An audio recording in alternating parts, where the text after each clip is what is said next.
திட்டங்களை என் வாழ்க்கையில நடக்கும்னு சொல்லி விசுவாசிக்கிறாங்க பாத்தீங்களா? விசுவாசிக்கும் பொழுது அவர்களுக்கு தான் தேவன் விசேஷமான காரியங்களை செய்யக்கூடியவராக. ஆமா, வேதத்துல யோசேப்பு என்ற ஒரு மனுஷன் இருந்தான். அந்த மனுஷனுடைய வாழ்க்கையில கடவுள் அவனுடைய இளம் வாலிப பிரயாயத்துல அவனுக்கு 2 சொப்பனங்களை கொடுக்கிறாரு. என்ன கொடுக்கிறாரு அப்படின்னாக்க, உன் குடும்பத்தில் இருக்கிற எல்லாரும் உன்னை வந்து வணங்கி இருப்பாங்க, நீ உயர்ந்த ஸ்தானத்துல இருப்ப அப்படின்ற அந்த ஒரு சொப்பனத்தை யோசேப்புக்கு தேவன் கொடுத்த உடனே அவங்க அம்மா அப்பானாலே ஜீர்ணிக்க முடியல. அல்லேலூயா. இருக்கீங்களா? ஆமா, கடவுள் ஒரு மனுஷனை தெரிந்து கொண்டார்.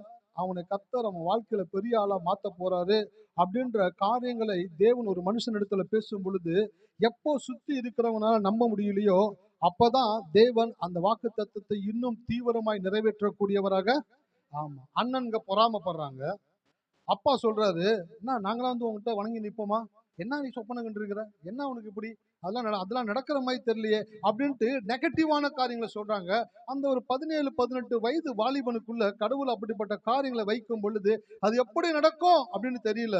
எல்லாரும் வந்து அவனை வணங்கி இருப்பாங்க, பணிந்து இருப்பாங்க. அண்ணன்கள் வந்து அவனை பணிந்து இருக்கிறது வேற விஷயம். ஆனா அவனுடைய பெற்றோர்களும் வந்து உன்னை பணிந்து இருப்பார்கள் என்று சொல்லும் பொழுது அவனால நம்ப முடியல. என்னுடைய அம்மா அப்பா என்னை வந்து வணங்கி இருப்பாங்களா? அப்ப நான் எவ்வளவு பெரிய ஸ்தானத்துல, உயர்ந்த ஸ்தானத்தில் இருப்பேன். அப்ப எனக்கு தேவன் எப்படிப்பட்ட உயர்வான திட்டங்களை என் வாழ்க்கையில வைத்திருக்கிறார் என்று சொல்லி அவன் அதை நோக்கி பார்த்து விசுவாசிக்கும் பொழுது தேவன் என்ன சொன்னாரோ அதை அவன் வாழ்க்கையில தேவன் அப்படியே செய்தார். ஹல்லேலூயா. ஆமா, காலை வேளையில் ஆராதனையில் சொன்னேன், பொறுமை என்பது நடக்கும் வரை காத்திருப்பதல்ல, பொறுமை என்பது நடக்கும் என்று எதிர்பார்த்திருப்பது. எக்ஸ்பெக்டேஷன்.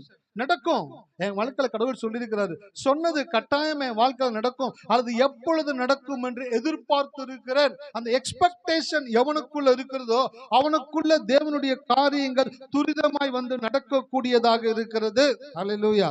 வேதத்துல நிறைய பேர் கடவுள் சொன்ன வாக்கு தத்தங்கள் நடக்கும் நடக்கும் நடக்கும்ட்டு அப்படியே காத்துக்கிட்டே இருந்தாங்க. காத்திருக்க அது எப்போ நடக்குதோ அப்போ வந்து நடக்கிற வரைக்கும் அவங்க வெயிட் பண்ணிக்கிட்டே இருந்தாங்க. ஆனா சில பேர் கடவுள் கொடுத்த வாக்கு தத்தங்கள் வாழ்க்கையிலே நடக்கும் என்று எதிர்பார்த்து இருக்கிறவர்களுக்கு தேவன் அதை தீவிரமாய் செய்யக்கூடியவராக இருக்கிறார். ஹல்லேலூயா. இருக்கீங்களா? ஆமா, இன்னைக்கு வேதத்துல அநேக வாக்கு தத்தங்கள் இருக்குது. நிறைய பேர் வாக்கு தத்தங்களை படிக்கிறீங்க. இந்த வாக்கு தத்தங்களை வாழ்க்கையில் நடந்தா நல்லா இருக்குமே நினைக்கிறீங்க. சில பேர் என்ன நினைக்கிறீங்க, இந்த வாக்கு தத்தம் வாழ்க்கையில கட்டாயமா நடக்கும்னு நினைக்கிறீங்க. இன்னும் சில பேர் என்ன சொல்றீங்கன்னாக்க, ஆண்டவரே இந்த வாக்கு தத்தம் என் வாழ்க்கையிலே தீவிரமாய் நடக்க வேண்டும் என்று நான் விரும்புகிறேன் ஆண்டவரே என்று சொல்லி நீங்கள் தீவிரப்படும் பொழுது அந்த தேவன் தன் வார்த்தையை தீவிரமாய் நிறைவேற்றக்கூடியவராக இருக்கிறார். ஹல்லேலூயா. இருக்கீங்களா? ஆமா, வேத வசனம் சொல்லுது, அவர் அவருடைய வார்த்தையை தீவிரமாய் நிறைவேற்றுவார். யாருக்கு தீவிரமாய் நிறைவேற்றுவாரு? யாரு தேவனுடைய வார்த்தையின் மேல தீவிரம் காட்டுறாங்களோ அவங்களுக்கு தான் தேவன் தீவிரமாய் செய்யக்கூடியவராக. ஆமாம், தீவிரம் என்ற வார்த்தைக்கு என்ன அர்த்தம் அப்படின்னாக்க, எப்பொழுதும் அதை குறித்து நினைவாய் இருக்கிறது, அதை குறித்து யோசித்து கொண்டே இருக்கிறது, அதையே பார்த்து கொண்டிருக்கிறது, அதையே எதிர்பார்த்து காத்து இருக்கிறது. இதுதான் தீவிரம் என்று சொல்றது. ஹல்லேலூயா. ஆமா, சில பேர் என்ன பண்றோம் அப்படின்னாக்க, சில காரணம் எதிர்பார்க்கிறோம், ஆசைப்படுகிறோம், ஆசைப்பட்ட காரியங்கள் நடந்தா நல்லா இருக்குமென்ட்டு அதை விட்டுட்டு மறுபடியும் நம்ம என்ன பண்ணோம்னாக்கா, நம்மளோட ரெகுலர் ஒர்க்ஸ், ரெகுலர் டியூட்டிஸ் இதை பார்த்துக்கிட்டே போயிடும். அப்புறம் திருப்பி அந்த ஜெப நேரத்துக்கு வரும்பொழுது என்ன யோசிக்கிறோம்னாக்கா, ஆண்டவரே இதை நான் செபிச்சேனே, இது என் வாழ்க்கையில செய்யுங்க ஆண்டவரே என்று சொல்லி அந்த மறுபடியுமே ஜெப நேரத்துல தேவனிடத்துல கேட்கிறார்கள். இது என்ன அப்படின்னாக்க, ஒரு குறிப்பிட்ட தூரத்தை ஒரு நாளைக்கு 2 ஸ்டெப் மட்டும் எடுத்து வச்சீங்கன்னாக்க நீங்க எப்ப போய் அந்த தூரத்தை அடைவீங்க? 1 கிலோமீட்டர் இருக்குது. அந்த 1 கிலோமீட்டரை காலையில ஒரு ஸ்டெப்பு, நைட் ஒரு ஸ்டெப்பு ஜபத்தில் எடுத்து வச்சுட்டு விட்டுறீங்க. அப்புறம் திருப்பி அடுத்த நாள் காலையில ஒரு ஸ்டெப்பு, நைட் ஒரு ஸ்டெப் எடுத்து வைக்கிறீங்க. அப்போ உங்கள் கண்களுக்கு எதிராக இருக்கக்கூடிய இலக்கை நீங்கள் அடைவதற்கு ஒவ்வொரு நாளும் 2 ஸ்டெப்பு மட்டும் எடுத்து வச்சீங்கன்னாக்க பக்கத்துல தான் இருக்கும், ஆனால் அதை அடைகிறதுக்கு உங்களுக்கு நேரம் பிடிக்கும். ஆனா அதையே நீங்க காலையில் எழுந்ததுல இருந்து ஜெபத்துல சொல்றதுல இருந்து வேலைக்கு போகும் பொழுது அதே நினைவா, ஆண்டவரே இதை என் வாழ்க்கையில நீங்க எப்படியும் செய்வீங்க நான் விசுவாசிக்கிறேன் ஆண்டவரே, இது நீங்க வாழ்க்கையில செய்ததற்காக நன்றி ஆண்டவரே, இது வாழ்க்கையில நீங்க செய்யறதுக்கான காரியங்களை எல்லாம் நீங்க ஒழுங்குபடுத்திக்கிட்டு இருக்கிறதுக்காக ஸ்தோத்திரம், உங்களுடைய வார்த்தையின் மேல் நான் நம்பிக்கையா இருக்கிறேன், உம்முடைய வார்த்தை எப்படி வாழ்க்கையில நிறைவேறும் சொல்லி காலையிலிருந்து இரவு வரைக்கும் அதே நினைவாகவே இருக்கிறீங்கன்னு வச்சுக்கோங்களேன். அப்ப நீங்க என்ன பண்றீங்கன்னாக்க, கொஞ்சம் கொஞ்சமாக ஒவ்வொரு அடியாக எடுத்து நீங்கள் விரும்பினது பக்கத்துல நீங்கள் நெருங்கக்கூடியவர்களாக. ஆமா, அதனால தான் கோயிலுக்கு வந்தீங்கன்னாக்கா ஊழியக்காரங்க கற்றுக் கொடுக்குறாங்க. என்ன கற்றுக் கொடுக்குறாங்கனாக்க, காலையிலையும் மாலையிலையும் ஒரு முறை மாத்திரம் நம்பி விசுவாசித்து சொல்றதல்ல, ஒவ்வொரு நொடி பொழுதும் உங்களுடைய இருதயத்திலே தேவனுடைய வார்த்தைகளை குறித்த அறிக்கை இருந்து கொண்டே இருக்க வேண்டும். ஆனா இது கொஞ்சம் கஷ்டம்தான். ஏன் கஷ்டம் அப்படின்னாக்க, வேலைக்கு போன உடனே வேலையை குறித்த காரியங்களை யோசிக்கிறோம், வேலை குறித்த காரியங்களை செய்கிறோம், வாகனத்தில் போகிறோம், குடும்பத்தில் இருக்கிறோம், 4 பேர் சந்திக்கிறோம், எல்லா காரியங்களும் செஞ்சுக்கிட்டே இருக்கிறோம். இந்த காரியங்கள் மத்தியிலும் உங்களுடைய ஆள் மனதில் தேவன் சொன்ன வாக்கு தத்தங்களை நீங்கள் சொல்லிக்கொண்டே இருக்கும் பொழுது அது உங்களை என்னப்படுத்தினாக்க தீவிரப்படுத்தக்கூடியதாக இருக்கிறது. உங்களையும் தீவிரப்படுத்துது, தேவனுடைய வார்த்தையும் உங்க வாழ்க்கையில தீவிரப்படுத்தக்கூடியதாக. ஆமா, நாங்க ஒன்று கற்றுக் கொடுக்குறோம். உங்க வாழ்க்கையில நீங்கள் விரும்பினது ரொம்ப தூரத்தில் இல்லை, நீங்க விரும்பினது ரொம்ப பக்கத்தில் இருக்குது. உங்க பக்கத்தில் இருக்கிறத நீங்கள் அடைகிறதற்கு ஒரு நாளைக்கு ஒரு அடி எடுத்து வைக்கிறது இல்லை, ஒவ்வொரு நொடி பொழுதும் அதை நோக்கி அடி வைத்து கொண்டே இருக்கும் பொழுது அதை நீங்கள் சீக்கிரமாய் பெறக்கூடியவர்களாக இருக்கிறீர்கள். ஹல்லேலூயா. ஆமா, இந்த மாலை வேளை கடவுள் சொல்றாரு, புகழ்ச்சியிலும் கீர்த்தியிலும் மகிமையிலும் உன்னை சிறந்திருக்கும்படி செய்வேன். அந்த வாக்கு தத்தங்கள் ஒவ்வொருடைய வாழ்க்கையிலும் நிறைவேற போகிறது. ஒவ்வொருத்தரும் இந்த இடத்துல சாட்சி சொல்ல போகிறீங்க, கர்த்தர் என் வாழ்க்கையில இதை செய்தார் என்று சொல்லி. ஹல்லேலூயா. ஆமாம், வேதத்துல மணக்கண் அப்படின்னு வசனம் இருக்குது. அப்போ பவுல் சொல்றாரு, பிரகாசம் உள்ள மணக்கண்களை தந்தரலும் என்று வேண்டிக் கொள்ளுகிறேன் அப்படின்றது. இந்த பிரகாசம் உள்ள மணக்கண் அப்படின்னாக்க என்னன்னாக்க, ஆங்கிலத்தில் ஐஸ் ஆஃப் அண்டர்ஸ்டாண்டிங் அப்படின்னு சொல்றாங்க. ஆனா அதுக்கு இன்னொரு வார்த்தை கொடுக்குறாங்க, என்னன்னாக்க கற்பனை திறன். ஹல்லேலூயா. எத்தனை பேர் கவனிக்கிறீங்க? ஆமா, மணக்கண் அப்படின்னாக்க கற்பனை திறன். அப்படின்னாக்க எந்த ஒரு காரியத்தை குறித்து நீங்கள் கற்பனை செய்கிறீர்களோ, நீங்கள் எதை கற்பனை பண்ணுகிறீர்களோ அதை தான் உங்க வாழ்க்கையில நீங்க ஒவ்வொரு நாளும் அடைஞ்சுக்கிட்டே வருகிறீங்க. ஆனா அது உங்களுக்கே தெரியல. கொஞ்சம் யோசிச்சு பாருங்களேன். லைட்டா நீங்க வாழ்க்கையில எதெல்லாம் கற்பனை பண்றீங்க, இப்படி நடக்கும் அப்படின்னு சில காரியங்களை கற்பனை பண்றீங்க. ஆனா நல்லா யோசிச்சு பாருங்களேன், நீங்க எதை கற்பனை பண்ணீங்களோ, எதை பேசுனீங்களோ அதுதான் உங்க வாழ்க்கையில கட்டாயமா நடந்துகிட்டே இருக்கிறது இந்த நிமிஷம் வரைக்கும். ஹல்லேலூயா. ஆனா ஆண்டவருடைய ஆலயத்துக்கு வந்தீங்கன்னாக்க, உங்களுடைய தவறான கற்பனை திறனை தேவன் என்ன பண்ணுவார்னாக்க, சரியான காரியங்களை நீங்கள் நம்புவதற்காக அந்த கற்பனை திறனை மாற்றுவார். இப்போ ஆலயத்துல உட்காந்துட்டீங்க, உட்கார்ந்த உடனே ஆலயத்திற்குள்ள வருகிறதுக்கு முன்னாடி வரைக்கும், நீங்க வீட்டுல இருந்து கிளம்பி ஆலயத்துக்குள்ள வருகிற வரைக்கும் உங்களுடைய கற்பனை திறன் என்னன்னாக்க செயல்பட்டுக்கிட்டே தான் இருந்துச்சு. எப்படி செயல்பட்டுக்கிட்டு இருந்துச்சு? எப்படி நடக்குமோ, எப்படி வருமோ, எப்படி கிடைக்குமோ, எப்படி காரியங்களை கையாள போகிறோமோ, எப்படி இதை நம்ம செய்ய போகிறோமோ அப்படின்னு சொல்லி எப்படி எப்படி அப்படின்ற கேள்விக்குறியோடு கூடிய கற்பனை திறனாவே இருந்துச்சு. ஆனா கோயிலுக்குள்ள உட்கார்ந்து கடவுளை பாடி துதித்து ஆராதித்து ஊழியக்காரருடைய வார்த்தைகளை கேட்கும் பொழுது உங்களுடைய கற்பனை திறன் வேறுபடக்கூடியதாக இருக்கிறது. இப்ப கற்பனை திறன் மாறுது. எப்படி மாறுதுனாக்க, கர்த்தர் செய்வாரு. ஹல்லேலூயா. எப்படி செய்வாரோன்னு வெளியில சொல்லிக்கிட்டு இருந்த நீங்க உள்ளுக்குள்ள உட்கார்ந்தோன்னே, எப்படியும் தேவன் எனக்காக செய்வாரு, அவருடைய வாக்கு சொல்லுகிறபடினாலே அது என் வாழ்க்கையில நடக்கும். ஹல்லேலூயா. பாருங்க, எப்போ நீங்க கற்பனை செய்ய ஆரம்பிக்கிறீங்களோ அப்பவே நீங்கள் கற்பனை செய்ததை நீங்கள் அடையக்கூடியவர்களாக இருக்கிறீங்க. இப்ப போயிட்டு ஒரு போட்டோ எடுக்கிறீங்கன்னு வச்சுக்கோங்களேன். இப்பெல்லாம் போட்டோ எடுத்தோம் இன்ஸ்டன்ட் என்ன பண்ணிடுறாங்க, அப்படியே டெவலப் ஆகி உங்க கையில கொடுத்துட்றாங்க. ஆனால் முன்பாலாம் பார்த்தீங்கன்னாக்கா ஃபோட்டோ எடுத்தோன்னே நெகட்டிவ் இருக்கும். ஃபோட்டோ எடுத்தோன்னே அந்த நெகட்டிவை கொண்டு போய் என்ன பண்ணுவாங்கனாக்க அந்த ஆசிடில் போடுவாங்க. போட்ட உடனே அந்த ஆசிடில் அந்த நெகட்டிவ் பட்டோன்னே அந்த படம், நெகட்டிவ்ல இருக்கிற படம் கொஞ்சம் கொஞ்சம் ரியாலிட்டியா மாறும். ரியாலிட்டியா மாறின படத்தை என்ன பண்ணுவாங்கனாக்க பிரிண்ட் போட்டு ஒரு பேப்பர்ல எடுத்து உங்களுக்கு கரத்துல கொடுப்பாங்க. அப்போ எடுத்த படத்தை நெகட்டிவை கழுவி படமாக்கி போட்டோவை உங்க கையில கொடுக்கும்போது நீங்க எப்படி பாக்குறீங்களோ இதுதான் இமேஜிங் அப்படின்னுவாங்க. இமேஜிங் அப்படின்னாக்க இருக்கிற ஒன்றை அதை படம் பிடித்து அது எப்படி இருந்ததோ அப்படி அதை காட்டுகிறதுக்கு பேர் தானங்க இமேஜிங் அப்படின்னுவாங்க. இந்த இமேஜிங்ன்ற வார்த்தை இமேஜின் அப்படின்ற வார்த்தையிலிருந்து அந்த வார்த்தை வருதா. இமேஜின் அப்படின்னாக்க கற்பனை. எப்படி நீங்கள் கற்பனை செய்கிறீர்களோ அப்படிதான் உங்க வாழ்க்கை இருக்க போகிறது. ஹல்லேலூயா. இருக்கீங்களா? ஆமா, சில பேர் தவறான கற்பனை செய்து கொண்டிருக்கிறீங்க. இந்த மாலை வேளையில ஆவியானவர் பேசிக்கிட்டு இருக்கிறாரு. நீ தப்பான கற்பனை பண்ணிக்கிட்டு இருக்க உன் வாழ்க்கையை குறிச்சு, உன் வேலையை குறிச்சு, உன் வருமானத்தை குறிச்சு, உன் பிள்ளைகளை குறிச்சு, சில பேர் என்ன நினைக்கிறாங்கன்னாக்கா, பிள்ளைகளை குறித்து நம்ம பயப்படாம இருக்கும் பொழுது அது என்ன ஆயிடுது அப்படின்னாக்கா, அவங்களை குறித்த கரிசனை இல்லாம ஆயிடுமோ அப்படின்னு நினைச்சுக்கிறாங்க. ஆனால் நீங்கள் பயப்படும் பொழுது ஒரு கற்பனை உங்களுக்குள்ள உருவாகிறது. உங்களுடைய பிள்ளை கெட்டு போகக்கூடிய, உங்க பிள்ளை கீழ்ப்படியாத பிள்ளையாக போயிருமோ அப்படின்ற அந்த நல்ல பயம் தவறான இமேஜை உருவாக்கக்கூடியதாக இருக்கிறது. எத்தனை பேர் கவனிக்கிறீங்க? ஆமா, பிள்ளைங்களை குறித்து கரிசனையா இருக்கிறது நல்லது. பிள்ளைங்களை கண்டிக்கணும், பிள்ளைங்களுக்கு புத்தி சொல்லணும், பிள்ளைங்களை நல்வழியில நடத்தணும். எல்லாவற்றிற்கும் மேலாக பிள்ளைங்களை பார்த்து கடவுளுடைய வார்த்தையை சொல்லணும். உன் பிள்ளைகள் எல்லாரும் கர்த்தரால் போதிக்கப்பட்டு இருப்பார்கள், உன் பிள்ளைகளுடைய சமாதானம் பெரிதா இருக்கும் என்று சொல்லி பிள்ளைகளை பார்த்து நீங்கள் வாக்கு தத்தங்களை பிள்ளைகள் மேல் சொல்லுங்க. பிள்ளைகளை குறித்து கவலைப்பட்டுக்கிட்டே இருக்காதீங்க. பிள்ளைகளை குறித்து கவலைப்பட நீங்கள் கற்பனையிலே அந்த பிள்ளை எப்படி இருக்கும் என்ற இமேஜை நீங்க கிரியேட் பண்ணிக்கிட்டே இருக்கிறீங்க. ஹல்லேலூயா. ஆமா, என் பிள்ளை இப்படி ஆயிடுவானோ, என் பிள்ளைக்கு இந்த மாதிரி ஆயிடுமோ, என் பிள்ளை இந்த மாதிரி நடந்துருமோ, இப்படி நடந்துருமோ, இப்படி முடிஞ்சிருமோ, என்ன பண்றேன்னு தெரியல, கவலைப்பட்டு போய் ஜெபிக்கிறீங்க. நான் சொல்றேன், கவலையோடு கூட போய் ஜெபிக்கிறதை விட மகிழ்ச்சியா நீங்க தேவனுடைய வார்த்தையை அறிக்கை பண்ணுங்க. ஹல்லேலூயா. ஆமா, பிள்ளைங்களை பாருங்க. பிள்ளைங்களை பார்க்கும் பொழுது நீங்கள் இருக்கிற விதத்தில் உங்க பிள்ளைங்கள் இல்லைல்ல, அப்ப நீங்க என்ன பண்ணணும் அப்படின்னாக்க, அந்த பிள்ளைங்களை இமேஜ் பண்ணணும், இமேஜின் பண்ணணும்.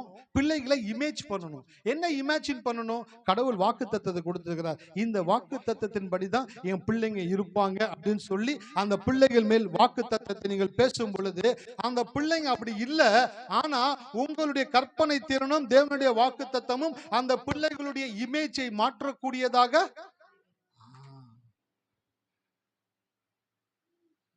நாங்களாம் ஆண்டவர் ஏற்றுக்கொண்டு ரட்சிக்கப்பட்டப்போ இமேஜின், கற்பனை திறன், அறிக்கை, விசுவாசம், வார்த்தையின் மேல் வைக்கக்கூடிய நம்பிக்கை, இதை குறிச்செல்லாம் பெருசா யாருமே பேசினது இல்லை. பாருங்களேன், கடவுளை தேடு, நம்பிக்கையாரு, விசுவாசமாயிரு, உண்மையாயிரு, அப்படி இரு, இப்படி மேலோட்டமான காரியங்களே சொல்லி அதிலேயே வாழ்ந்து வாழ்க்கை எப்படி ஆச்சுனாக்க, எல்லாம் கரெக்டா பண்ற மாதிரி தெரியுது, ஆனா எதுவுமே சரியா போகாத மாதிரி தெரியுது. ஆனா கரெக்டான சத்தியத்தை பிடித்து கடவுளை நம்ப ஆரம்பிச்ச உடனே இப்போ தேவன் ஒவ்வொரு காரியங்களையும் மிக சரியாய் தேவன் டியூன் பண்ணி மாற்றக்கூடியவராக இருக்கிறார். ஹல்லேலூயா. நான் சொல்றேன், உங்ககிட்ட இன்னைக்கு காசு இல்லாம இருக்கலாம், பணம் இல்லாம இருக்கலாம், உதவி செய்கிறதுக்கு ஆட்கள் இல்லாம இருக்கலாம், ஆனால் எல்லாவற்றிற்கும் மேலாக தேவன் அவருடைய வாக்கு தத்தங்களை கொடுத்திருக்கிறார். இந்த வாக்கு தத்தத்தை எவன் கற்பனை செய்து பார்க்கிறானோ அவனுடைய வாழ்க்கை கற்பனை செய்ய முடியாத விதத்தில் தேவன் உயர்த்தக்கூடியவராக இருக்கிறார். ஹல்லேலூயா. ஆமா, கற்பனை திறனை கொஞ்சம் சரியான விதத்துல நீங்க மோட்டிவேட் பண்ணுங்க, சரியான விதத்துல கற்பனை திறனை செயல்படுத்துங்க. எல்லாம் நெகட்டிவா இருக்கும் பொழுது கூட உங்க கற்பனை திறன் எப்படி இருக்கணும் அப்படின்னாக்க, எனக்கு தேவன் மிக சரியானதை செய்வார். ஹல்லேலூயா. தாவீது சொல்லுகிறார், என் பக்கத்தில் 1000 பேரும் என் வலது பக்கத்தில் 10,000 பேரும் விழுந்தாலும் அது என்னை. அவன் எதை கற்பனை பண்றான்னு பாருங்களேன். இந்த பக்கம் 1000 பேர், அந்த பக்கம் 10,000 பேர் பட்டுன்னு விழுகிறானுங்க, மரணம் உண்டாகுது, சாவு உண்டாகுது, வியாதி உண்டாகுது. ஆனா அவன் உன்னை கற்பனை பண்ணி வச்சிருக்கிறான். என்ன கற்பனை பண்ணிருக்கிறானாக்க, 1000 10,000 என் பக்கம் விழுந்தாலும் அது என்னை அணுகாது. காரணம், நான் தேவனுடைய ப்ரொடெக்ஷனுக்குள்ள இருக்கிறேன், தேவனுடைய வார்த்தைக்குள்ள இருக்கிறேன், என்னை தேவன் பாதுகாப்பார். ஹல்லேலூயா. அந்த கற்பனை திறன் உங்களுக்குள்ள வந்துருச்சு அப்படின்னாக்க, உங்களை பீட் பண்ணக்கூடிய ஆட்கள் அந்த உலகத்துல வேற யாருமே கிடையாது. ஹல்லேலூயா. கர்த்தருடைய வார்த்தைகளை கடந்து போகலாம். மார்க் 11ஆம் அதிகாரம் 22 23. நன்றி என்றவர் அவர்களை நோக்கி, தேவனிடத்தில் விசுவாசம் உள்ளவர்களா இருங்கள். எவனாயில் இந்த மலையை பார்த்து நீ பெயர்ந்து சமுத்திலே தள்ளுண்டு போ என்று சொல்லி தான் சொன்னபடியே நடக்கும் என்று தன் இருதயத்தில் சந்தேகப்படாமல் விசுவாசித்தால் அவன் சொன்னபடியே ஆகும் என்று மெய்யாகவே உங்களுக்கு சொல்லுகிறேன். ஆமென். பாருங்க, சொல்லுகிறதனுடைய அவசியம் என்ன, சொல்லும் பொழுது என்ன நடக்கிறது. அதாவது வேத வல்லுநர்கள் என்ன சொல்றாங்கன்னாக்க, ஒரு மனிதன் கடவுளுடைய வார்த்தையை கேட்பதை விட, ஒரு மனிதன் தேவனுடைய வார்த்தையை நம்புவதை விட, ஒரு மனிதன் தேவனுடைய வார்த்தையை எப்பொழுது சொல்ல ஆரம்பிக்கிறானோ அப்பொழுதுதான் அது செயல்படக்கூடியதாக. ஆமா, சொல்லும் பொழுதுதான் அந்த வார்த்தை தீவிரமாய் செயல்படக்கூடியதாக இருக்கிறது. பாருங்க, நல் வார்த்தை மாற்றத்தையும், எத்தனை பேர் கவனிக்கிறீங்க? நல் வார்த்தை மாற்றத்தையும், கெட்ட வார்த்தை நாற்றத்தையும் உண்டாக்கும். சில பேருடைய வாழ்க்கையில மாற்றங்கள் வந்துகிட்டே இருக்குது. சின்ன சின்ன மாற்றங்கள் வருது. வாழ்க்கையில எப்பயுமே பெரிய மாற்றங்கள் உடனே வந்துடாது. எப்போ நீ கடவுளை ஏற்றுக்கொண்டு விசுவாசித்து ரட்சிக்கப்பட்டு கடவுளுடைய வார்த்தையை விசுவாசித்து சொல்ல ஆரம்பிக்கிறீங்களோ, அப்பொழுது தேவன் சின்ன சின்ன நல்ல மாற்றங்களை உங்க லைஃப்ல கொண்டு வருவார். அந்த சின்ன மாற்றங்கள் எதை காட்டுதுனாக்க, நீங்க உங்க வாழ்க்கையில நல் வார்த்தையை சொல்ல ஆரம்பிச்சிருக்கிறீங்க. எத்தனை பேர் நல் வார்த்தையை பேசுறீங்க வீட்டுல? ஹல்லேலூயா. ஆமா, வேலை ஸ்தலத்துல நல்ல வார்த்தையை, வீட்டுல நல்ல வார்த்தையை, நண்பர்களிடத்துல நல்ல வார்த்தையை, பார்க்குற சொந்தங்கள் மத்தியில நல்ல வார்த்தையை, எப்போ நீங்க நல்ல வார்த்தையை பேசுறீங்களோ அப்பதான் தேவன் மாற்றத்தை உண்டாக்குவார். கெட்ட வார்த்தையை பேசுனீங்கன்னாக்க பிசாசு என்ன பண்ணுவான்? நாற்றத்தை உண்டாக்குவான். மாற்றம், நாற்றம், இந்த ரெண்டு வார்த்தை தமிழ் எழுதி பார்த்தீங்கன்னாக்க ஒரே ஒரு எழுத்து மட்டும்தான் மாறுது. ஃபர்ஸ்ட் லெட்டர் மட்டும்தான் சேஞ்ச் ஆகுது. நல்ல வார்த்தைகளை பேசும் பொழுது தேவன் மாற்றத்தை உண்டாக்குகிறார். கெட்ட வார்த்தைகளை பேசும் பொழுது என்ன உண்டாகுதுங்க? நாத்தம் உண்டாகுது. சில டைம்ல யோசிச்சு பாருங்களேன், நல்ல வார்த்தைகளை நீங்க பேசிக்கிட்டு இருக்கும் பொழுது ஒரு விதமான ஃபீல் உங்களுக்குள்ள உண்டாகும். ஒரு கணவன் ஒரு மனைவி பிள்ளைகளோட உட்கார்ந்து சாப்பிட்டுக்கிட்டு இருக்கும் பொழுது நீங்க ஒரு நல்ல வார்த்தையை டிஸ்கஸ் பண்றீங்க. இந்த மாதிரி நான் விசுவாசிச்சிருக்கேன், நான் ஜெபம் பண்ணிக்கிட்டு இருக்கிறேன், நம்ம லைஃப்ல கடவுள் இப்படிப்பட்ட நன்மையான காரியங்களை செய்ய போகிறாரு அப்படின்னு சொன்ன உடனேயே எல்லாருடைய முகத்திலையும் என்ன உண்டாகும்? சந்தோஷம் உண்டாகும். அந்த சந்தோஷம் எதை காட்டுதுனாக்க குட் அப்படின்றத காட்டுது. அப்படியே சாப்பாட்டை வச்சுக்கிட்டு எல்லாரும் உட்காந்து பேசிக்கிட்டு இருக்கும் பொழுது, சாப்பிட்றோம், நாளைக்கு இந்த சாப்பாடு கிடைக்குமான்னு தெரியல, என்ன பண்ண போறோமோ, என்ன செய்ய போறோமோ. அந்த சாரி பாத்து விதவை என்ன பண்ணிருந்தாங்க, அந்த கொஞ்சம் அப்பமும் ரெண்டு கொஞ்சம் காரியம் இருக்கு, இதை வச்சு நம்ம என்ன பண்ண போறோமோ தெரியலையே, எப்படி வாழ்க்கை ஓட போதோ தெரியலையே. நாற்றம் வந்துருச்சு வாழ்க்கையில. ஆனா ஊழியக்காரர் உள்ள வந்து சொல்றாரு, அதுல இருக்கிற முதல் அடைய எனக்கு சுட்டு கொண்டு வான்னு சொன்ன உடனே அவங்க வாழ்க்கையில தேவன் ஆசீர்வாதத்தை உண்டாக்கக்கூடியவராக. நான் சொல்றேன், நல்ல வார்த்தை மாற்றத்தை உண்டாக்கும், கெட்ட வார்த்தை நாற்றத்தை உண்டாக்கும். அப்ப உங்க வாயிலிருந்து வார்த்தை வரும் பொழுதே யோசிச்சுக்கோங்க, நல்ல வார்த்தையை பேசுறோமா, கெட்ட வார்த்தையை பேசுறோமா? கெட்ட வார்த்தை நாற்றத்தை தான் உண்டாக்கும், நாரி போடும், இருக்கிறத கூட இன்னும் நார வச்சிரும். நல்ல வார்த்தையை பேசி பாருங்களேன், அது மாற்றத்தை உண்டாக்கும். நல்ல வார்த்தையை பேசும்பொழுது முதலாவது உங்களுடைய மனசு மாறுது, உங்களுடைய சிந்தனை மாறுது. கணவன் மனைவி பிள்ளைங்க வீட்டில் உட்கார்ந்து இருக்கும் பொழுது நீங்கள் பேசும் பொழுது எதை குறித்து பேசணும் அப்படின்னாக்க, என்ன தேவை இருக்குது, இதை நம்ம எப்படி சமாளிக்க போகிறோம், இதுக்கு என்ன பண்ண போறோம், எப்படி இதை கையாள போகிறோம், அதை குறித்து பேசக்கூடாது. அதன் மத்தியில பாருங்க, நம்ம கடவுளை நம்புறோம், நம்ம கடவுளுடைய விசுவாசிகளா இருக்கிறோம், தேவன் நமக்காக உதவி செய்யக்கூடியவராக இருக்கிறாரு. நம்ம தொடர்ந்து ஜெபிச்சு வேதத்தை வாசித்து வாக்கு தத்தங்களை எடுத்து நானும் நீயும் அம்மா அப்பா பிள்ளைங்க எல்லாம் சொல்லும் பொழுது நம்முடைய தேவைகளை தேவன் அற்புத விதமாய் சந்திப்பார். ஹல்லேலூயா. இப்படி பிள்ளைகளோடு உட்கார்ந்து பெற்றோர்கள் பேசும் பொழுது அந்த இடத்துல என்ன பண்றான்னாக்கா, தேவன் மாற்றத்தை உண்டாக்குகிறார். குட் சேஞ்ச தேவன் கொண்டு வரக்கூடியவராக இருக்கிறாரு. இந்த மாலை வேளை நான் சொல்றேன், நல்ல வார்த்தையை பேசி பழகுங்க, அது மாற்றத்தை உண்டாக்கக்கூடியதாக இருக்கிறது. அது மாத்திரம் கிடையாது,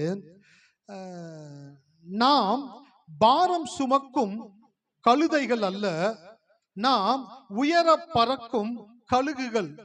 எத்தனை பேர் கவனிக்கிறீங்க? ஆமா, நம்ம யாரு அப்படின்றது முதல்ல தெரிஞ்சுக்கணும். கழுதை என்ன பண்ணுங்க? பொதி சுமக்கும், பாரம் சுமக்கும். அப்ப கழுதைக்கு என்னன்னாக்க, எவ்வளவு பாரத்தை ஏத்துறீங்களோ அவ்வளவு பாரத்துக்கு ஏத்த மாதிரி அது தன்னுடைய உடலை மாற்றிக்கொண்டு வளைந்து கொடுத்து அந்த பாரத்தை சுமந்து கொண்டு போகக்கூடியதாக இருக்குமா. அதனுடைய மைண்ட் செட் என்ன ஆயிடுச்சு அப்படின்னாக்க, நான் கழுதை, நான் எதுக்கு படைக்கப்பட்டிருக்கிறேன்னாக்க, நான் பாரம் சுமக்கிறதுக்காக படைக்கப்பட்டிருக்கிறேன். ஆகையினால என் மேல பாரத்தை ஏற்றும் பொழுது நான் அதை சுமக்கக்கூடிய விதத்துல என்ன ஈல்டு பண்ணக்கூடியவனாக இருக்கிறேன் அப்படின்னு அந்த கழுதை நினைக்கிறனால அதன் மேல பாரத்தை என்ன பண்றாங்க, ஏற்றிக்கொண்டே இருக்கிறாங்க. ஆனா கழுகுனுடைய தன்மை என்னன்னாக்க, கழுகு எல்லா பறவைகளை காட்டிலும் என்ன பண்ணுங்க, உயர பறக்கும். கழுகுனுடைய தன்மை என்னன்னாக்க, பாரம் சுமக்கிற தன்மை அல்ல, கழுகு உயர பறக்கும் தன்மை உடையதாக இருக்கிறது. அப்போ நீங்க உங்களை யாருன்னு முதல்ல டிசைன் பண்ணிக்கங்க. நீங்க என்ன நினைச்சுக்கிறீங்கன்னாக்க, வருத்தப்பட்டு பாரம் சுமக்கிறவர்களே நீங்கள் எல்லாரும் என்னிடத்திலே நான் உங்களுக்கு இளைப்பாறுதல் கொடுப்பேன். நாங்களாம் ஆண்டவர் ஏற்றுக்கொண்ட புதுசுல பார்த்தீங்கன்னாக்க, இந்த குருத்தோலை ஞாயிறு இயேசு சிலுவையில் அடிக்கப்பட போறதுக்கு அந்த நாட்கள் வரும் பொழுது முந்தின அந்த குருத்தோலை ஞாயிறு அன்னைக்கு ப்ரீச் பண்ணுவாங்க. ப்ரீச் பண்ணும் பொழுது ஒரு கழுதையை கூட்டிட்டு வந்து அந்த கழுதை மேல துணி போட்டு இயேசு அதன் மேல ஏறி உட்கார்ந்தாரு. இயேசு அப்படியே ஏரியா ஃபுல்லா அப்படியே ரவுண்ட் பண்ணாரு. உடனே பண்ணுவாங்க, நான் ஒரு கழுதை குட்டி என்னை வைத்திருந்தார்கள் கட்டி. இயேசு வந்தாரு, என் மேல துணியை போட்டாங்க, அவர் என் மேல ஏறி உட்கார்ந்தாரு, நான் ஒரு கழுதைன்னு ஊழியக்காரு ஒவ்வொரு விசுவாசியும் பார்ப்பார். சொல்லு, வாயை திறந்து சொல்லு, நான் கழுதைன்னு சொல்லு. அவங்க பார்ப்பாங்க, என்னை அவர் தேவ தூதனை போல படைத்திருக்கிறார், நான் தேவர்கள்னு வேதம் சொல்லுகிறது, நான் தேவனுடைய சாயல உண்டாக்கப்பட்டிருக்கிறேன், என்ன ஏன் சார் கழுதைன்னு சொல்ல சொல்லி, கழுதைன்னு சொல்லு, வாயை தர. ஏன்டா இவ்வளவு அழிச்சாட்டம் பண்றீங்க, கழுதைன்னு சொல்லணுமா வாயை திறந்து? விசுவாசிங்க கழுதை கிடையாது, விசுவாசிங்க யாருங்க? கழுகுகள். கழுகுகள் உயர பறக்கக்கூடிய விதத்திலே தேவன் அதை படைத்திருக்கிறார். நான் சொல்றேன், உங்க வாழ்க்கையில இன்னைக்கு நீங்க பாரம் சுமக்கிறவர்களாக உங்களை தேவன் படைக்கல, உங்களை உயரம் பறக்கிறவர்களாக தேவன் உங்களை படைத்திருக்கிறார். அப்ப நீங்கள் பறக்கும்படியாய் படைக்கப்பட்டவர்கள் என்று என்றைக்கு நீங்கள் விசுவாசிக்கிறீங்களோ அன்னைக்கு தான் உங்க வாழ்க்கையில உங்களை பிடிச்சி இழுத்து கொண்டிருக்கிற எல்லா பிரச்சனைகளுக்கும் மேலாக நீங்கள் பறக்கக்கூடிய விதத்தில் தேவ ஆவியானவர் உங்களுக்கு உதவி செய்யக்கூடியவராக இருக்கிறார். அப்ப வீட்டுக்கு போகும்போது சொல்லிட்டே போங்க, நான் கழுகு. அதான் இயேசு சொன்னாரு, பிணம் எங்கேயோ அங்கே கழுகுகள் வந்து பிணம் என்று இயேசுவை குறிக்கிறது, கழுகுகள் வந்து நம்மை குறிக்கிறது. எங்க பிணமும் அங்கு கழுகுகள் வந்து கூடுமா? ஒவ்வொரு திருவிருந்தப்போ என்ன நடக்குதுங்க? ஊழியக்காரு இயேசுனுடைய சரீரம், இயேசுனுடைய ரத்தம் என்று சொல்லி கொடுக்கும் பொழுது நம்ம எல்லாம் யாரா இருக்கிறோம்னாக்க கழுகுகளாக இருக்கிறோமா? தேவனுடைய பார்வையில கழுகுகளாக நாம வந்து அவருடைய மாம்சத்தையும் அவருடைய ரத்தத்தையும் புசிக்கும் பொழுது எதுக்கு காட்டுதுனாக்க நம்ம தேவன் உயர பறக்கும்படியாய் தேவன் படைத்திருக்கிறார். ஹல்லேலூயா. நீங்களாம் உயர பறக்க போகிறீங்க. எத்தனை பேர் விசுவாசிக்கிறீங்க? நீங்கள் இருக்கிற இடத்துல தேவன் உங்களுடைய தலைகளை உயர்த்த போகிறார். உங்க வேலை ஸ்தலத்துல தேவன் உங்களை உயர்த்த போகிறார். நீங்கள் குடியிருக்கிற இடத்துல உங்களுடைய பேரை தேவன் பெருமைப்படுத்த போகிறார். நீங்கள் ஊழியம் செய்கிற இடத்துல தேவன் உங்களுடைய வாசனையை வீசும்படி செய்ய போகிறார். நீங்க எந்த இடத்துல இருக்கிறீங்களோ அந்த இடத்துல உங்களை தூக்குகிற சக்தி ஆகிய தேவ ஆவியானவர் கடந்து வந்து உங்களை பறக்கும்படி செய்ய போகிறார். ஹல்லேலூயா. எத்தனை பேர் விசுவாசிக்கிறீங்க? ஆமா, நான் விசுவாசிக்கிறேன். தேவன் வந்து அற்புத விதமா அந்த காரியங்கள் உங்களுடைய வாழ்க்கையில செய்ய போகிறாரு. இன்னைக்கு ஒரு காரியத்தை உங்களிடத்துல பேச போகிறேன். என்ன அப்படின்னாக்க, விதையும் வார்த்தையும் ஒண்ணு அப்படின்றது நான் உங்களுக்கு காமிச்சிருக்கிறேன். இன்னைக்கு ஒரு காரியம் அதுல இருக்குது. என்னன்னாக்க, விதையினுடைய தன்மை என்ன, வார்த்தையினுடைய தன்மை என்ன? எத்தனை பேர் கவனிக்கிறீங்க? ஆமா, விதை. எத்தனை பேருக்கு விதையை பார்த்துருக்கிறீங்க? மாமரத்துல இருந்து மாம்பழத்தை சாப்பிட்டு மாம்பழத்துக்குள்ள என்ன இருக்குங்க? ஒரு கொட்டை வச்சிருக்கிறாரு, விதை. அந்த விதைக்கு எப்படிப்பட்ட தன்மையை தேவன் கொடுத்திருக்கிறாரு, எப்படி அப்படிப்பட்ட தன்மையை தேவன் உள்ள வைத்தாரு, அது பெருகக்கூடிய காரியத்தை அதற்குள்ளேயே தேவன் வைத்திருக்கிறாரு. அப்படிதான் தேவன் ஒரு மனிதன் தன் வாழ்க்கையிலே விரும்பின அனைத்தையும் அடைந்து வாழ்ந்திருப்பதற்கான ஆற்றலை தேவன் வார்த்தைக்குள்ளே வைத்திருக்கிறார். ஹல்லேலூயா. எத்தனை பேர் முட்டை சாப்பிட்டுருக்கீங்க? சாப்பிட்டுருக்கோம் சார். சின்ன வயசுலலாம், கொஞ்சம் வாலிப வயசுலலாம் உடம்பை ஏற்றணும் அப்படின்னாக்க என்ன பண்ணுவாங்க? முட்டையை உடைச்சு மடக்கு மடக்கு மடக்கு மடக்குன்னு முட்டை, 2 முட்டை 3 முட்டை உள்ள போய்கிட்டே இருக்கும். போக போக உடம்பு தைரியமாகணும். எங்க அம்மா என்ன பண்ணாங்கனாக்க, இவ்வளோ பெரிய டம்ளர்ல என்ன பண்ணுவாங்கனாக்க, பாலை சூடா காய்ச்சிட்டு அதில் 2 முட்டையை உடைச்சு ஊற்றி கட்ட கட்ட கட்ட கட்ட கட்டன்னு அடிச்சு, ஸ்பூன் அடிச்சு காலையில் கொடுத்துருவாங்க. குடிச்சிட்டுன்னா வேலைக்கு போகணும். அந்த 2 முட்டை அந்த பாலில் அடிச்சு குடிச்ச உடனே அந்த உடல்ல ஒரு விதமான சக்தி உண்டாகிறத போல உணர்கிறோம். அப்போ முட்டை சாப்பிட்டா சக்தி உண்டாகுன்றாங்க. அந்த முட்டை சாப்பிட்டீங்களே, அந்த முட்டையில 4 காரியங்கள் இருக்கு, கவனிச்சிருக்கீங்களா? முட்டை ஓடு, அந்த ஓடை வந்து என்ன பண்றீங்கன்னாக்க பாயில் பண்றீங்க, அவிக்கிறீங்க. அவிச்ச உடனே அந்த ஓடை தட்டி எடுத்த உடனே அதுக்குள்ள ஒரு தோல் மாதிரி ஒரு லேயர் இருக்கும், பார்த்துருக்கீங்களா? அந்த தோல் மாதிரி இருக்கும். அந்த தோலை என்ன பண்றீங்க? பிச்சு எடுத்துறீங்க. எடுத்த பிற்பாடு என்ன இருக்குது? வெள்ளை இருக்குது. அந்த வெள்ளையை கட் பண்ணீங்கன்னா அதுக்குள்ள என்ன இருக்குது? மஞ்சக்கரு இருக்குது. இப்போ அந்த முட்டையிலிருந்து ஒரு கோழி குஞ்சு உண்டாகுவதற்கான காரியங்களை தேவன் அந்த முட்டைக்குள்ள வைத்திருக்கிறாரு. இந்த கோழி குஞ்சு எந்த இடத்துல இருந்து உருவாகும் அப்படின்னாக்க, அந்த மஞ்சக்கரு இருக்கு பாத்தீங்களா, அதுல இருந்து தான் கோழி குஞ்சு உருவாகக்கூடியதாக ஆமா இருக்குது. அந்த மஞ்சக்கரு ரொம்ப முக்கியம்ன்றனால தான் அதை ப்ரொடெக்ட் பண்ணும்படியா வெள்ளைக்கரு, அதுக்கு மேல ஒரு லேயர், அதுக்கு மேல ஒரு ஓடு, இது நாளையும் கொடுத்து தான் அந்த முட்டையை தேவன் டிசைன் பண்ணி இந்த உலகத்துல வந்து என்ன பண்றாங்க வரும்படி செய்து அதிலிருந்து பெருக்கத்தை உண்டாக்கக்கூடியவராக இருக்கிறாரு. சோ முட்டை இந்த மாதிரி இருக்குங்களா, 4 காரியங்கள் இருக்கிறார் சொல்றேன் பாத்துங்க. 4 இருக்குது. இரண்டாவது விதை. கடவுள் இந்த உலகத்தை உண்டாக்கும் பொழுது தேவன் எல்லா மரம் செடி கொடிகளையும் உண்டாக்கி அதிலிருந்து இந்த பூமி முழுவதும் நிறைக்க வேண்டும் என்பதற்காக ஒவ்வொரு மரத்திற்குள்ளும் அதனுடைய பெருக்கத்திற்கான விதையோடு கூட தான் தேவன் அதை சிருஷ்டித்தார். அல்லேலூயா. ஆமா, விதை எடுத்துக்கிட்டீங்கன்னாக்க விதையில 4 காரியங்கள் இருக்குது. விதையில அவுட்டர்ல, விதையினுடைய மேல்புறம் காஞ்சிருக்கலாம், ஃப்ரெஷ்ஷா இருக்கலாம், கடினமா இருக்கலாம், அது மேல்புறம். மேல்புறம் எப்பயுமே எப்படி இருக்கும் அப்படின்னாக்கா ஹார்டா இருக்கும். எல்லாரும் சொல்லுங்க, மேல்புறம் எப்பயுமே ஹார்டா இருக்கும். அந்த மேல் தோல், அந்த தோலுக்கு உள்ள 3 காரியங்களை தேவன் வைத்திருக்கிறாராம். என்னன்னாக்க எம்பிரியோ, எண்டோஸ்பெர்ம், இன்னர் கோட் அப்படின்னு ஆங்கிலத்தில். அப்படின்னாக்க முட்டைக்குள்ள இருந்துச்சு பாத்தீங்களா ஓடு, அந்த ஓட்டுக்குள்ள ஒரு லேயரு தோல், அந்த தோலுக்குள்ள வெள்ளைக்கரு, அதுக்குள்ள இருந்துச்சுங்க மஞ்சக்கரு. அந்த முட்டைக்குள்ள 4 இருக்கிறது போல விதையை எடுத்து நீங்க பிரிச்சு பார்த்தீங்கன்னாக்க மேல இருக்கக்கூடிய ஓடு, அதுக்குள்ள இருக்கக்கூடிய ஒரு காரியங்கள், அதுக்குள்ள 2 காரியங்கள், 4 காரியங்களை தேவன் விதைக்குள்ள வைத்திருக்கிறாரா. மேல ஒரு தோல் இருக்குது விதைக்கு. எத்தனை பேர் பார்த்திருக்கிறீங்க? ஆமா, விதைக்குள்ள ஒரு தோல் இருக்குது. அந்த தோல் எதுக்கு கொடுத்திருக்கிறார் அப்படின்னாக்க உள்ளுக்குள்ள இருக்கிற 3 காரியங்கள் கெட்டு போகாம இருக்க வேண்டும் என்பதற்காக மேல தோல் கொடுத்திருக்கிறார். சரி, இப்ப அந்த விதையினுடைய மேல் புறத்தை கிழிச்சிட்டீங்கன்னு வச்சுங்களேன், உள்ளுக்குள்ள ஒரு லேயர் இருக்குமா. அந்த லேயர் என்னன்னாக்க வெளிப்புறம் இருக்கிற லேயர் வெளியில இருந்து எந்த விதமான காரியங்களும் வந்து பாதிச்சிடக்கூடாதுன்றதுக்காக அந்த தோல். உள்ளுக்குள்ள ஒரு தோல் இருக்குது. அந்த தோல் எதுக்குனாக்க உள்ளுக்குள்ள 2 காரியங்கள் இருக்குது. எம்பிரியோ, எண்டோஸ்பெர்ம் அப்படின்னுவாங்க. அப்படின்னாக்க வெள்ளைக்கரு, மஞ்சை கரு. அதே போல விதைக்குள்ள 2 இருக்குதா, அந்த 2ஐயும் பாதுகாக்கிறதுக்காக மேல ஒரு லேயரை வச்சிருக்கிறாங்களா. அப்ப நான் யோசிச்சு பார்க்கிறேன், தேவன் ஒரு காரியத்தை படைக்கும் பொழுது அவர் 4 விதமான விதிமுறைகளோடு கூட அதை படைக்கக்கூடியவராக இருக்கிறார். கடவுளுடைய ஆலயத்தை குறித்து எத்தனை பேருக்கு தெரியும்? கடவுளுடைய ஆலயம் வந்து 4 பார்ட்டா பிரிப்பாங்களாம். என்ன பிரிப்பாங்கனாக்க வெளிப்பிரகாரம், உள்பிரகாரம், பரிசுத்த ஸ்தலம், மகா பரிசுத்த ஸ்தலம். ஆண்டவருடைய ஆலயத்துக்கு உள்ள போனீங்கன்னாக்க வெளிப்பிரகாரம் ஒன்று இருக்குமா, அங்கதான் கடைகள்லாம் போட்டிருப்பாங்க வெளிப்பிரகாரம். அதுக்கப்புறம் உள் பிரகாரம், இந்த பலி செலுத்துற இடம்லாம் இருக்குமா. அப்புறம் பரிசுத்த ஸ்தலம், அதுக்கப்புறம் என்ன இருக்குங்க, மகா பரிசுத்த ஸ்தலம். அப்ப தேவன் ஆலயத்தை 4 விதமா பிரிக்கிறாரா. வெளிப்பிரகாரம், உள் பிரகாரம், பரிசுத்த ஸ்தலம், மகா பரிசுத்த ஸ்தலம். அப்ப கடவுள் எல்லாவற்றையுமே எப்படி டிசைன் பண்றாரு அப்படின்னாக்க 4 விதமான கோட்பாடுகளோட டிசைன் பண்றாரா. இப்படி டிசைன் பண்ணின தேவன் அவருடைய வார்த்தையை வைத்துதான் இதை எல்லாத்தையும் டிசைன் பண்ணியிருக்கிறாரு. இதை புரிந்து கொள்ளும் பொழுதுதான் தேவனுடைய வார்த்தைக்குள்ள என்ன இருக்கு என்பதை நீங்கள் புரிந்து கொள்ள முடியும். ஏன் ஊழியக்கார் வந்து பல மாசங்களா வார்த்தையை விசுவாசிங்க, வாயை திறந்து சொல்லுங்க சொல்லுங்கன்னு சொல்றாரு. ஏன் சொல்றாரு அப்படின்றத குறித்து தான் இன்னைக்கு நான் பேசிக்கிட்டு இருக்கிறேன். விதைக்குள்ள என்ன இருக்குன்றது தெரிஞ்சீங்கன்னா தான் வார்த்தைக்குள்ள என்ன இருக்குன்றதை உங்களால புரிந்து கொள்ள முடியும். சோ வார்த்தைக்குள்ள என்ன இருக்குன்றது தெரியாதனாலதான் சில பேர் என்ன பண்றாங்கன்னாக்க வார்த்தையை படிக்கிறதோடு சரி, பைபிள் படிச்சியா அவ்வளவுதான் முடிஞ்சிச்சு, நான் பைபிள் படிச்சேன்.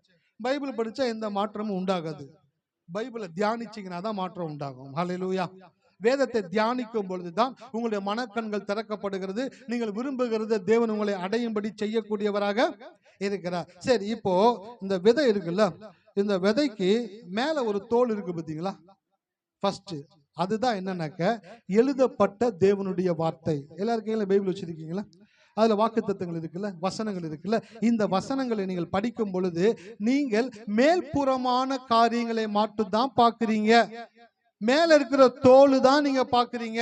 இந்த ஸ்கின்னு தான் தேவனுடைய வார்த்தை. இந்த வார்த்தையை மேலோட்டமா படிக்கும் பொழுது உள்ளுக்குள்ள இருக்கக்கூடிய காரியங்களை உங்களால் அறிந்து கொள்ள முடியாது. கோயிலுக்கு வந்து உட்கார்ந்தீங்கன்னாக்க, ஊழியக்கார் பிரசங்கும் பொழுது வார்த்தையை கேட்டீங்கன்னாக்க உணர்வுள்ள இருதயத்தோடு கூட தேவனுடைய வார்த்தையை கேட்க வேண்டும். ஹல்லேலூயா. ஆமா, இயேசு சொன்னாரு, காதுள்ளவன். ஆமா, விதைகளை குறித்து இயேசு பேசும்போது சொன்னாரு, விதைக்கப்பட்ட விதைய ஒருத்தர் கேட்டு உணராமல் இருக்கும் பொழுது பிசாசு வந்து என்ன பண்றான், விதையை எடுத்து போட்டுறான் அப்படின்னு சொல்றாரு. அப்போ உணர்வு என்பது ரொம்ப முக்கியமான ஒண்ணு. எதை நீங்கள் செய்தாலும் உணர்வு உள்ளவர்களாக செய்ய வேண்டும், உணர்வு இல்லாதவர்களாக செய்ய ஆண்டோட ஆலயத்துக்கு வர்றீங்க, வந்து பாட்டு பாடிக்கிட்டு இருக்காங்க. பாட்டு பாடும் பொழுது உணர்வோடு கூட நீங்கள் என்றைக்கு பாடுகிறீர்களோ அப்பொழுதுதான் அந்த பாடல் உங்களுடைய வாழ்க்கையிலே பெரிய மாற்றத்தை உண்டாக்கக்கூடியதாக. ஒரு முறை என்னுடைய வாழ்க்கையில இந்த இடத்துல பயங்கர பெயின், இந்த இடது கை ஷோல்டர்ல பயங்கர பெயின். அங்க இருக்கக்கூடிய வீட்டுக்கு பக்கத்தில் இருக்கக்கூடிய ஒரு ஆயாட்ட போய் கேட்டேன், ஐயா இந்த இடத்துல எனக்கு வலிக்குது அப்படின்னு. அவங்க பார்த்துட்டு சொன்னாங்க, இடது பக்கத்துல வலி இருக்குது அப்படின்னாக்க கொஞ்சம் டாக்டர்கிட்ட போய் கன்சல்ட் பண்ணிக்கப்பா, இடது கையும் ஹார்ட்டும் சம்பந்தப்பட்டது, அதனால வந்துட்டு இது உருவி விடுற வலி இருக்கக்கூடிய அப்படிப்பட்ட காரியங்கள் கிடையாது, நீ டாக்டர்கிட்ட போய் செக் பண்ணிக்கோ. சொன்ன உடனே என்ன வரும்? எப்பயுமே விசுவாசமான வார்த்தையை கேட்ட உடனே நம்பிக்கை வருதோ இல்லையோ, தப்பான காரியங்களை கேட்டோன்னு என்ன வந்துடும்? பயம் வந்துடும். பயம் வந்த உடனே அப்படியே வேர்க்க ஆரம்பிச்சிருச்சு. என்னடா இப்படி சொல்லிட்டாங்களே. அது கரெக்டா சனிக்கிழமை, அடுத்த நாள் காலைல ஆண்டவர் ஆலயத்துக்கு போகணும். செஞ்சுட்டு ஆலயத்துக்கு போயிட்டேன். ஆலயத்துல போயிட்டு உட்கார்ந்து யெகோவா ராஃபா, சுகம் தரும் தெய்வம், அந்த பாடல் வந்து பாடிக்கிட்டு இருக்கிறாங்க. பாடிக்கிட்டு இருக்கும் பொழுது நானும் எந்திரிச்சு நின்று பாட்டு பாடிக்கிட்டு இருக்கிறேன். வலி இருக்குது, வலி நல்லா உணர்றேன், வலியை உணர்றேன்.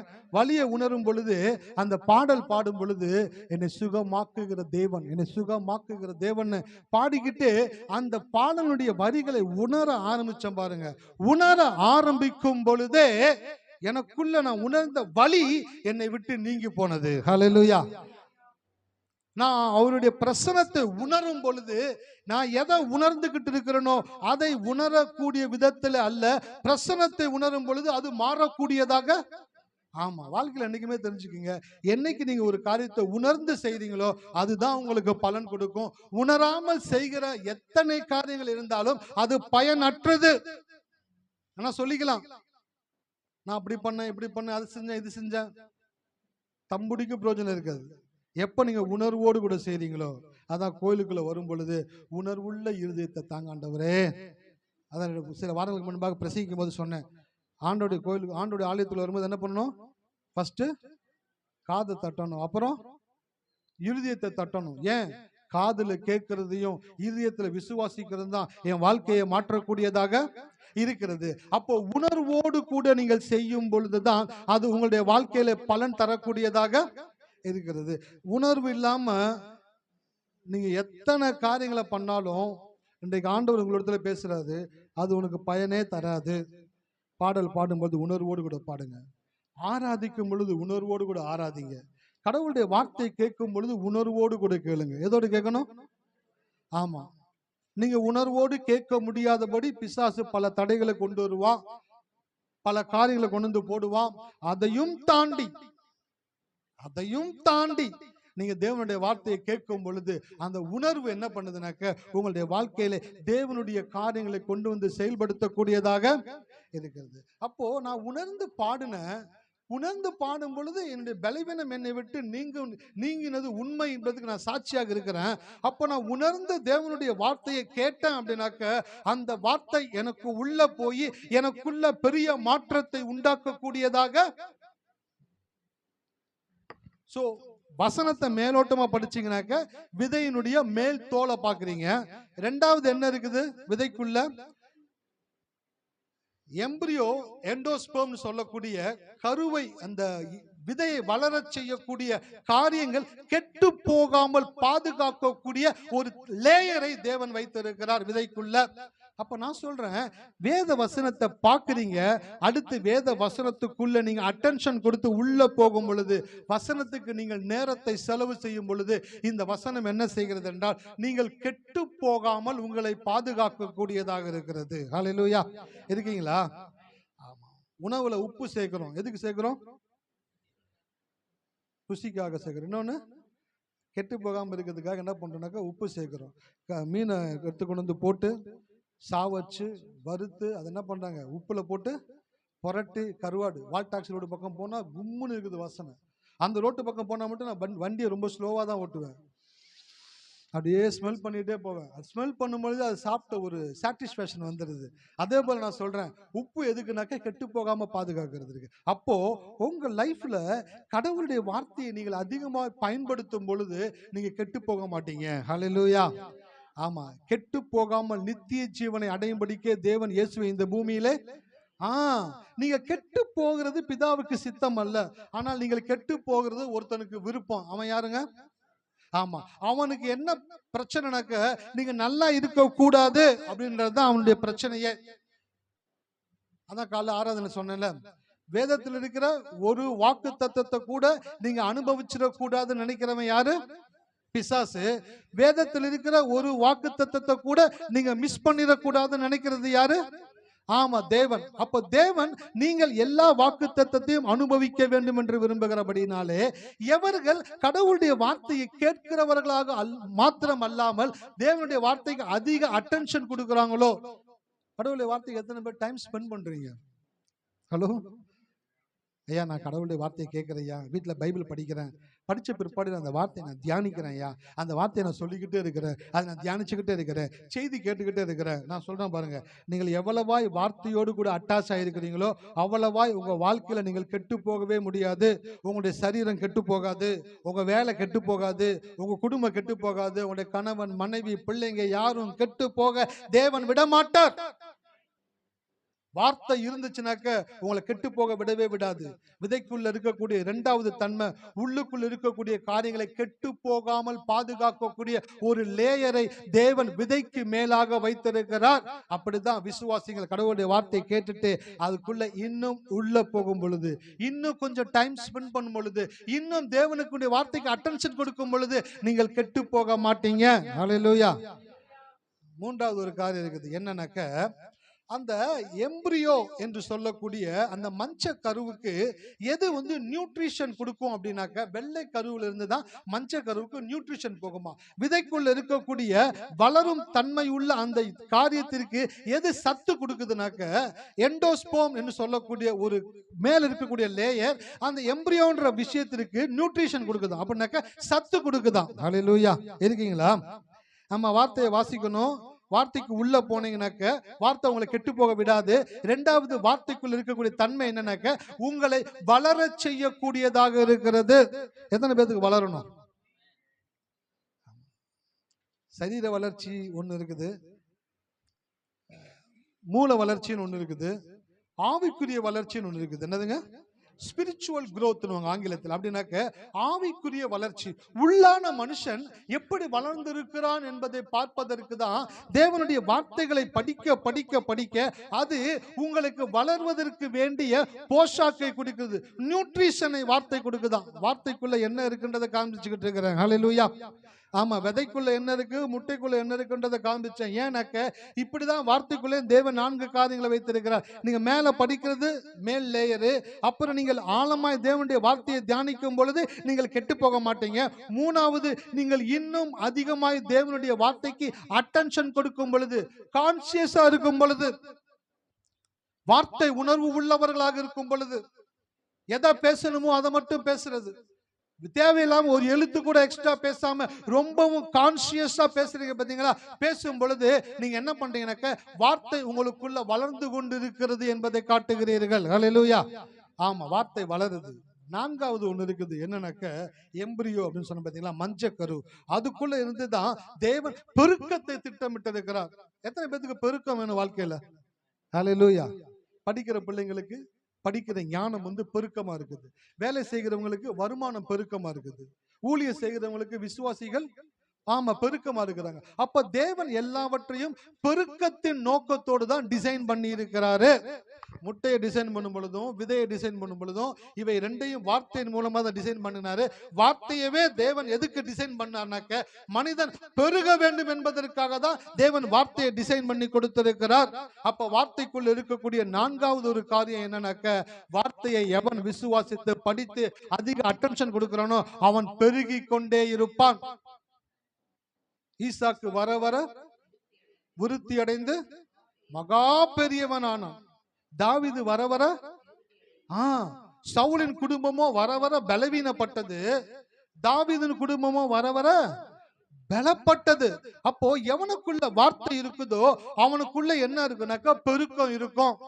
ஏன் நம்ம வாழ்க்கையில பெருக்கம் இல்ல, ஏன் நம்ம பெருகாம இருக்கிறோம் அப்படின்றதுக்கான முக்கியமான காரியத்தை இன்றைக்கு ஆண்டவர் உங்களோடு பேசி கொண்டிருக்கிறாரு. உன் வாழ்க்கையில பெருக்கம் வேணும்னாக்க என் வார்த்தை உனக்குள்ள ஆழமாக சென்று நீ வார்த்தைக்கு அதிக கவனம் கொடுக்கும் பொழுதுதான் உன் வாழ்க்கையில பெருக்கம் உண்டாகக்கூடியதாக இருக்கிறது. நீங்க கடினமா உழைச்சா பெருக்கம் வந்துரும், நைட்டு பகலும் வேலை பார்த்தா பெருக்கம் வந்துரும், இதெல்லாம் பிசாசுனுடைய பொய். உங்களை விட 24 மணி நேரமும் வேலை பார்த்து வாழ்க்கையில ஒரு படி கூட முன்னேறாம இருக்கக்கூடிய நபர்கள் இன்னைக்கு அதிகமா இருக்கிறாங்க. நார்த் இந்தியால இருந்து அநேகர் புறப்பட்டு சவுத் இந்தியாவுக்கு வருகிறாங்க. என்ன அப்படின்னாக்க அவங்களுக்கு வேலையே இல்லை.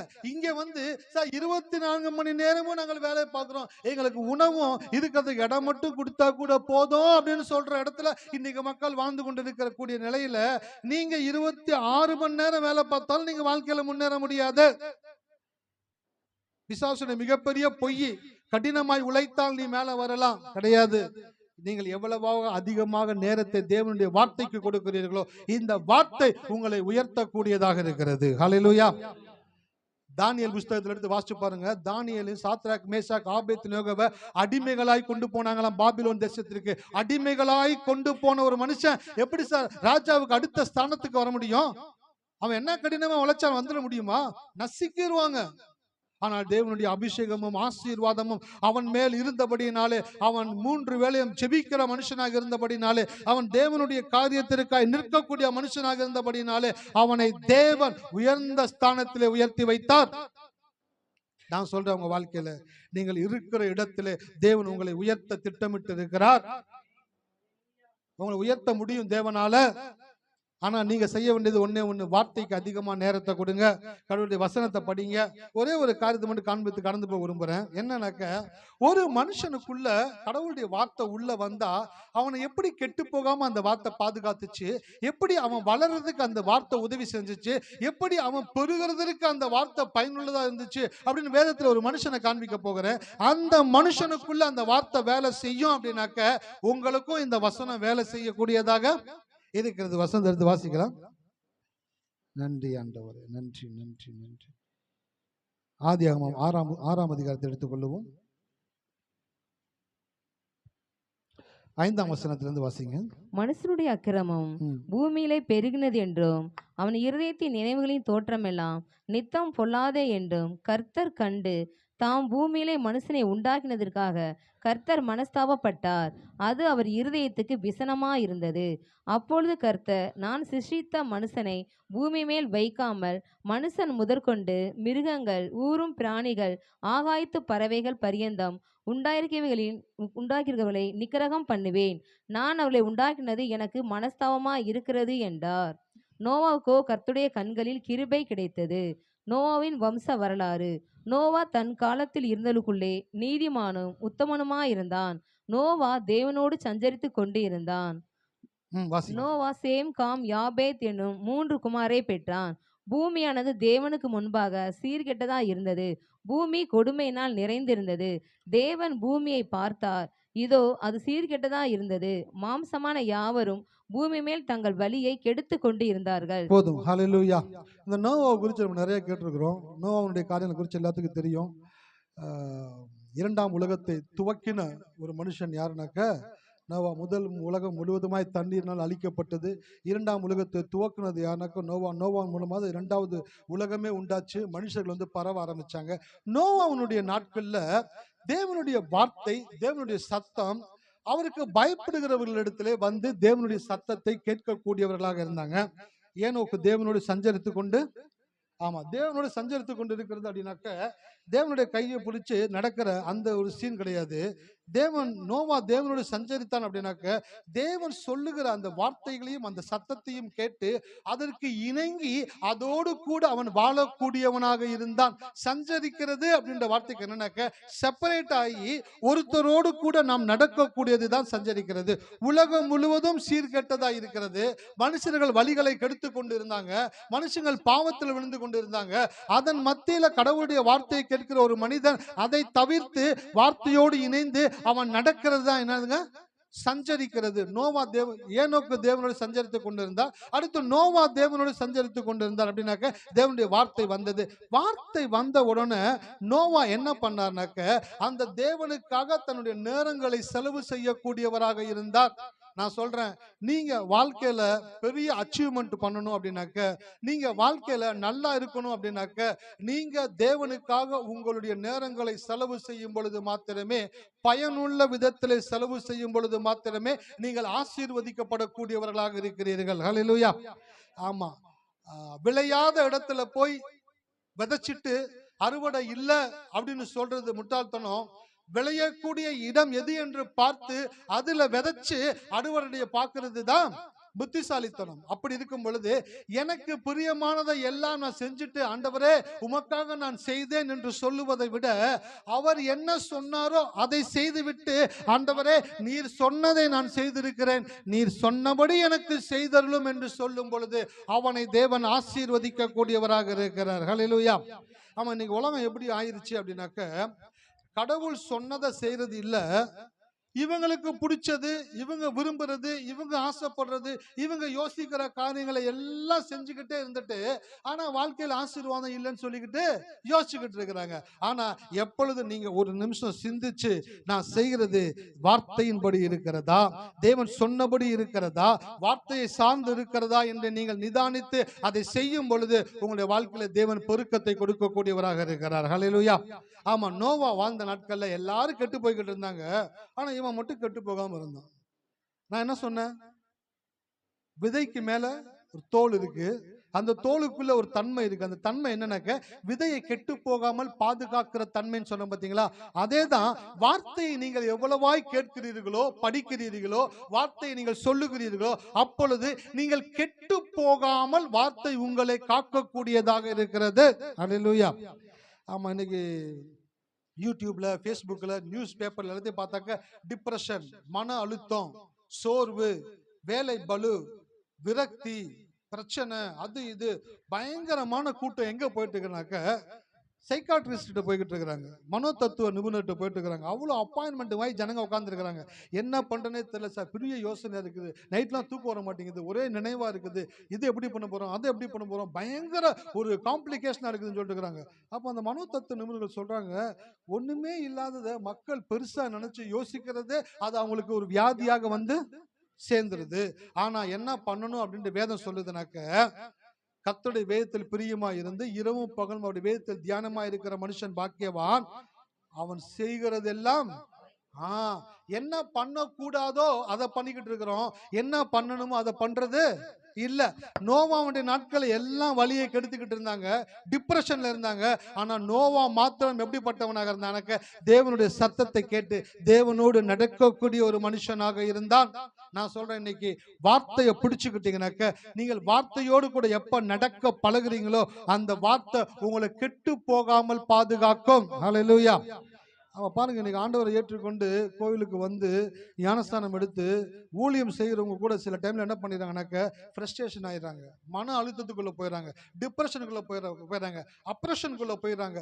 என்ன பண்றதுன்னே தெரியாம அப்படியே விதி பிள்ளைங்கி இருக்கக்கூடியவங்களா இருக்கிறாங்க. அதை பொண்ணு இதை பொண்ணு 1000 காரியங்களை யோசிச்சு ஒண்ணுமே செய்ய முடியாதவங்க, கிரிப்பிள்டா இருக்கிறாங்க, பேரலைஸ்டா இருக்கிறாங்க, ஒண்ணுமே செய்ய முடியாதவங்கள இருக்கிறாங்க. இன்னைக்கு கடவுள் சொல்றாரு, நீ 1000 காரியங்களை யோசிச்சு ஒண்ணுமே செய்யாம இருக்கிறதுக்கு ஒரே ஒரு காரியம், என் வார்த்தையை விசுவாசித்து அதோடு கூட நீ நடக்க பழகும் பொழுது, அதை சொல்லும் பொழுது, நீ விரும்புகிறதை காட்டிலும் 1000 மடங்கு தேவன் உங்களை கொண்டு செய்யக்கூடியவராக இருக்கிறார். ஹல்லேலூயா.